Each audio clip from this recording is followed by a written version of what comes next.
So in the previous class, we have discussed regarding air entraining agents. Okay, the properties of air entraining agents and what are the types of air entraining agents we use, and what is the purpose of using the air entraining agents. Now, in today's class, we are going to discuss a very important topic, that is pozzolanic materials. Pozzolanic materials. Okay, so this is very essential for you to understand as far as the concrete technology is concerned.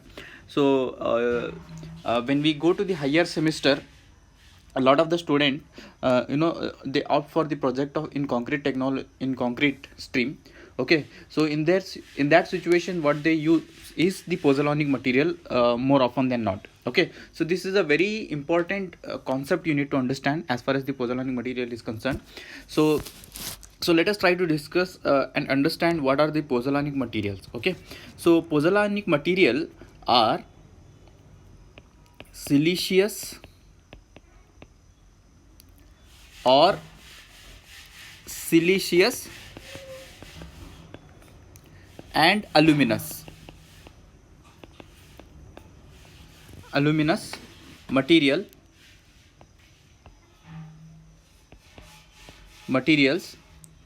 which in themselves one second.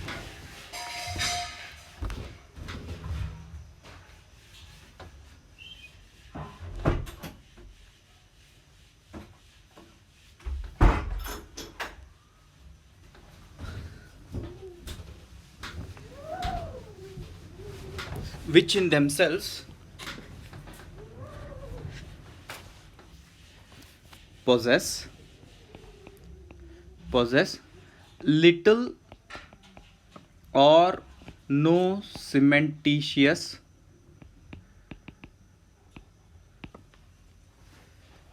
value. Okay,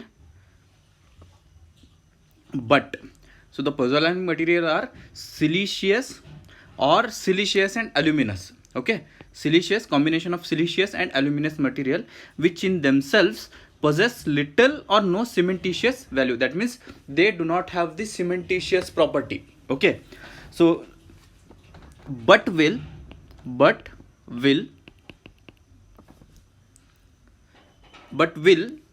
in finely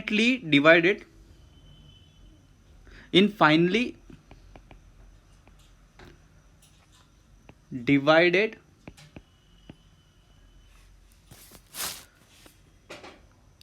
form or in presence of moisture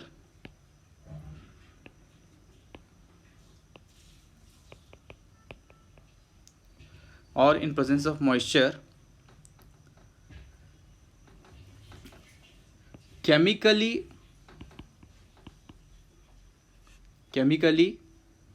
react with calcium hydroxide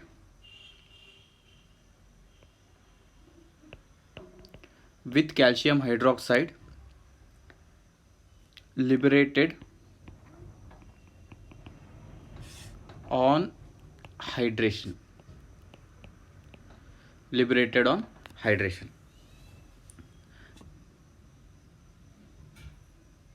Okay, now one second.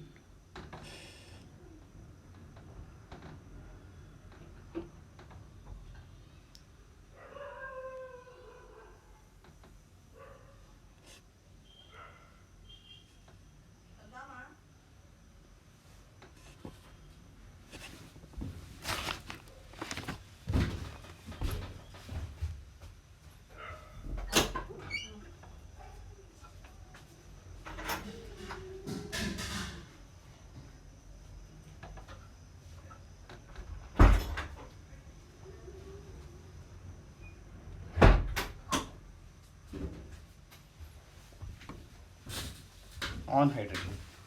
Okay, now So let me repeat it once again what the definition is actually saying. So what are pozzolanic materials? Pozzolanic materials are siliceous and aluminous material which in themselves possess little or no cementitious value, but will in finely divided form or in presence of moisture. Okay, so when they will possess the cementitious value, when they are finally divided, or when they are in presence of moisture. Okay, so how they produce the cementitious property, let us try to understand. Chemically react with calcium hydroxide. What they'll do, they'll react with calcium hydroxide liberated on hydration. Okay, so this is a very essential component you need to understand here. So if you have understood the chemical reaction that takes place, okay, so let me write that the reaction which takes place in cement during the process of hydration. What is hydration?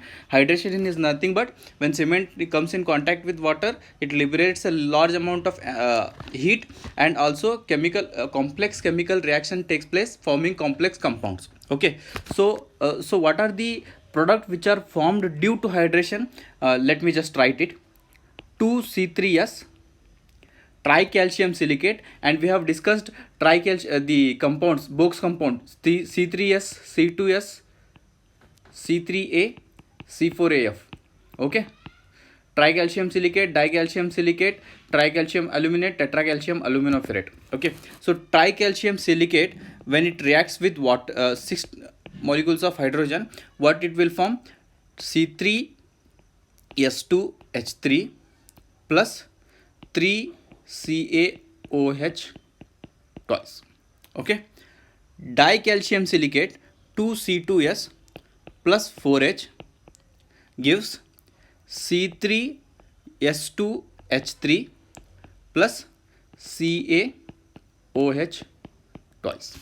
Okay, now you need to understand the reaction here. Tricalcium sulfate is reacting with 6 hydrogen, okay, to form C3S2H3 plus calcium hydroxide is liberated. Dicalcium silicate plus 4H gives C3S2H3. Okay, now this C3S2H3, C3S2H3, this is called as CSH gel. Okay, so the CSH gel, what it does, it imparts the this is the very essential gel which will impart the cementitious property, the strength to the concrete. Okay, because of this we have a strength in concrete, CSH gel. Okay, now another byproduct which is formed is calcium hydroxide. As you can see here, calcium hydroxide. Now what it does in ordinary cement is that it leaches out with water. It leaches out with water, making the concrete porous in nature.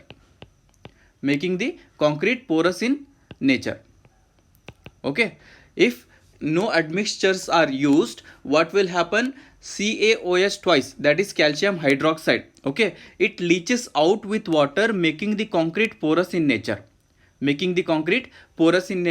Therefore the density of concrete reduces. Okay, so if the density of concrete is reducing, then the strength of the concrete automatically goes down. Okay, now what will happen? The pozzolanic material, when they are used, we'll discuss what are the types of pozzolanic material. When they are used, what they will do, they'll react with this calcium hydroxide, which was a undesirable product for us. Okay, the calcium hydroxide was an undesirable product for us. Okay,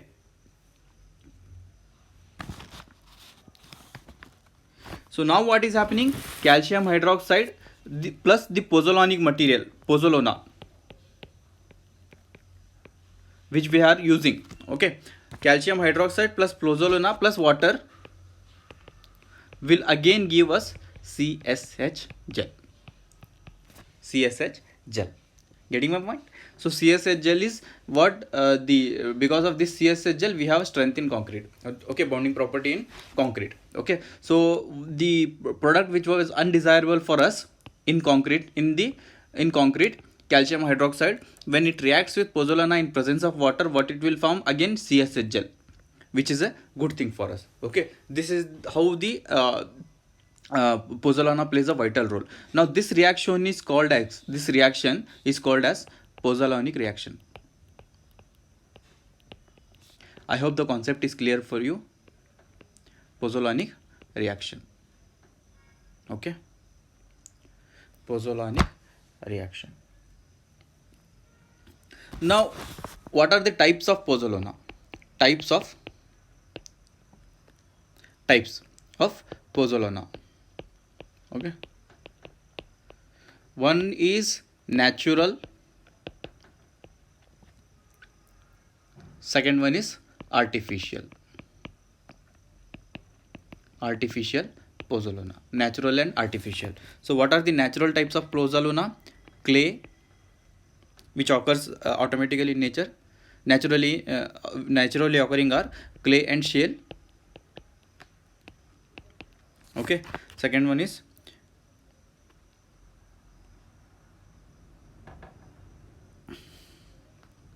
diatomaceous earth.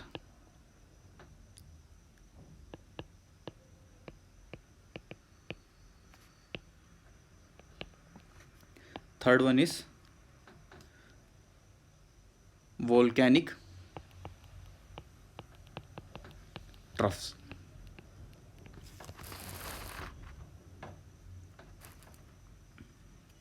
And pumicides. Now what are the artificial pozzolana? First one is fly ash, ground granulated blast furnace slag, GGBS, silica fumes,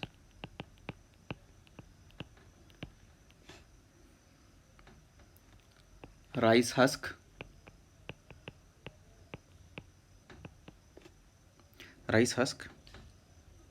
metakaolin,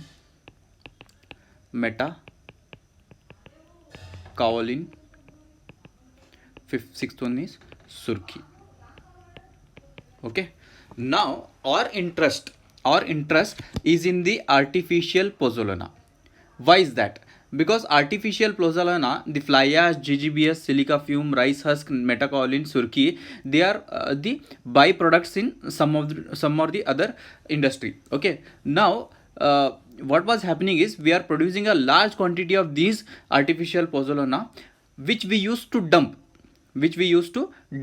Okay, so which was not good for the environmental purposes. Okay, so that is why instead of dumping it in a dump yard or in any other place, what we are doing, we are using these artificial pozzolanas in the cement industry.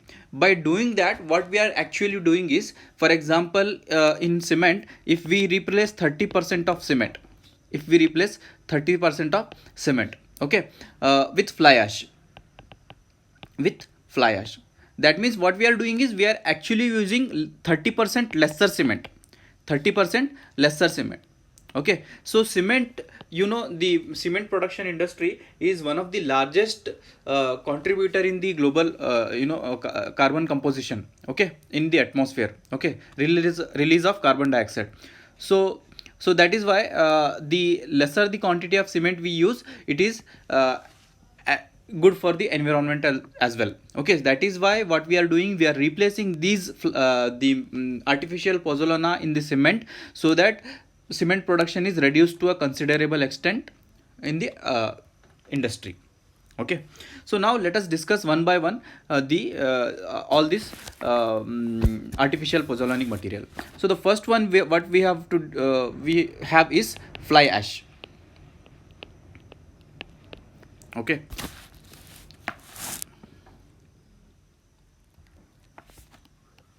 fly ash is finally divided residue resulting from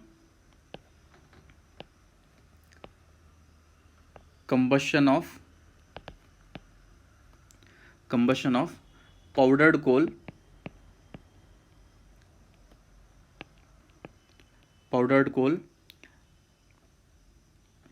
and transported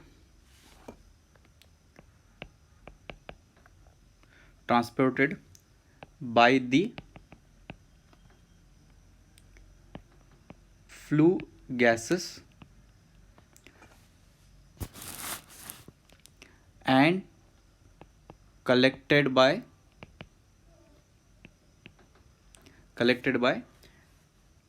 electrostatic precipitator. Okay, finally, what is fly ash? Fly ash is a finely divided residue, that means waste product resulting from combustion of powdered coal and transported by the flue gases and collected by electrostatic precipitator. Okay.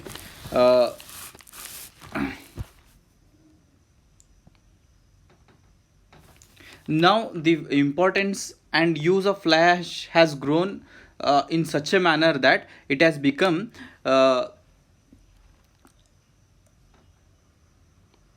common ingredient in cement nowadays.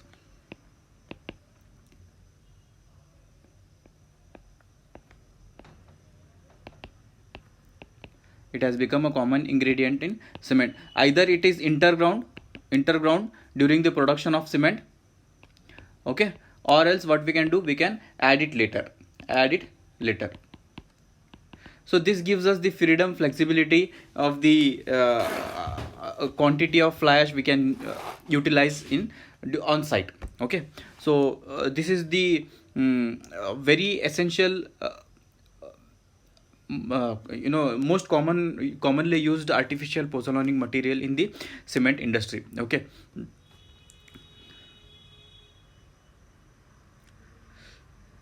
particularly when we are making high strength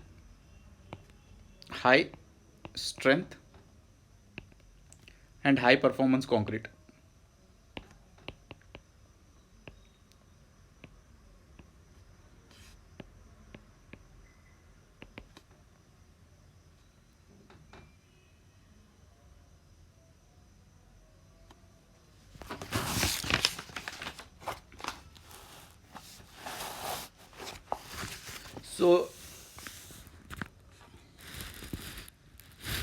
So in even only in India we produce around 75 million ton of fly ash.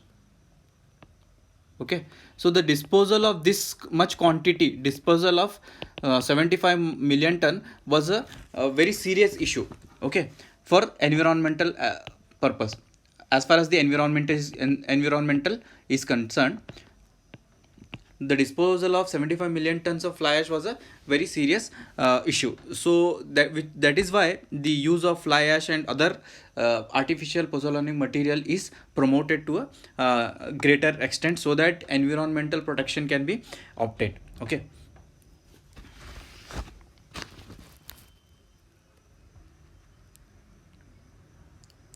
So there are two types of fly ashes.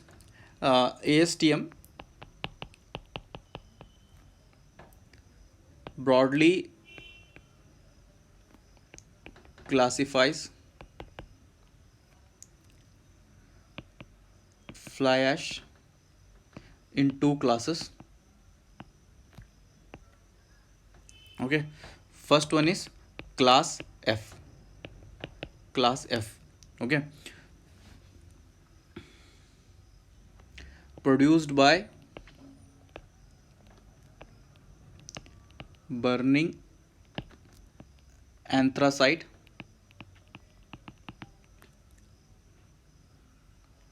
or bituminous coal, usually has less than 5% calcium oxide content. Okay, so the class F has fly ash as pozzolanic properties only.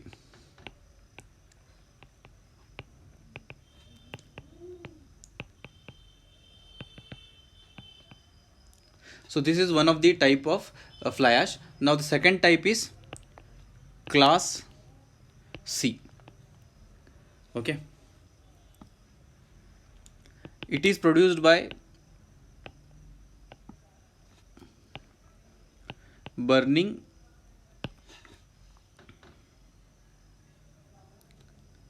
lignite or subbituminous coal. Subbituminous coal. So in this type of class C fly ash, calcium oxide content is around 10%.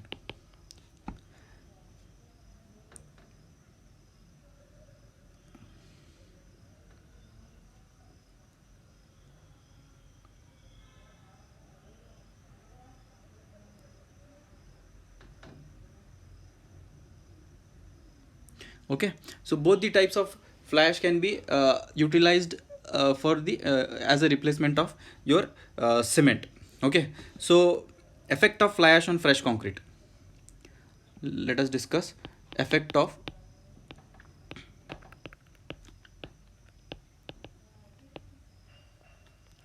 on fresh concrete. So what we if the right quality of fly ash is used, if right quality of fly ash is used, okay, so what we can do is, by the right quality of fly ash, we can reduce the water demand, reduce water content. Okay, so as we have already established, lower water cement ratio will have a higher quality of concrete. Okay, so with reduction of water content, what we can do, we can prevent bleeding, segregation,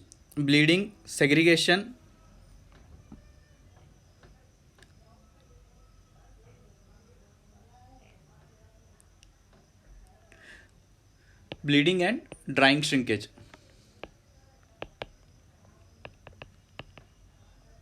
Can be prevented. Okay, can be prevented. So this is the effect of fly ash on fresh concrete.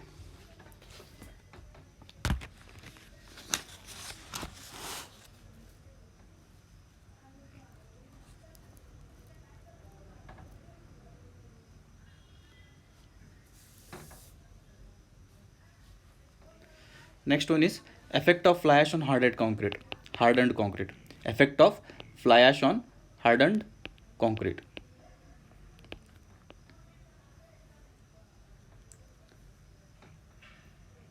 So first one is contributes to strength of concrete. Strength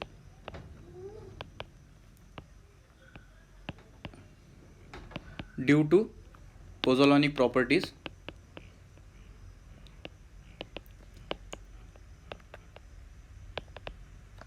Second one, so initial strength is lesser. Initial strength is less, but overall strength is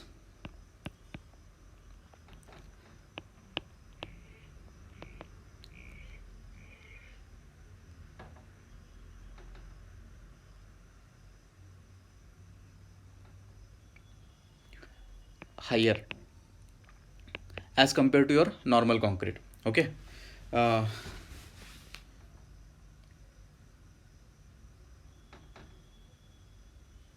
this higher strength is developed in later stages.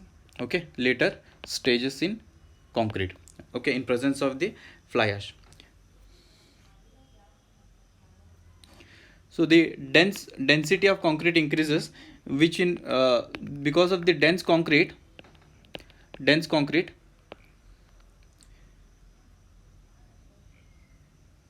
results in decrease of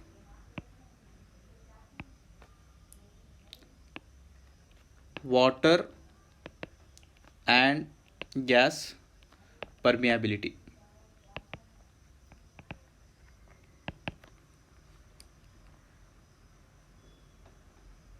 So the final point is, as when the fly ash is used, curing should be carried out for a longer period of time.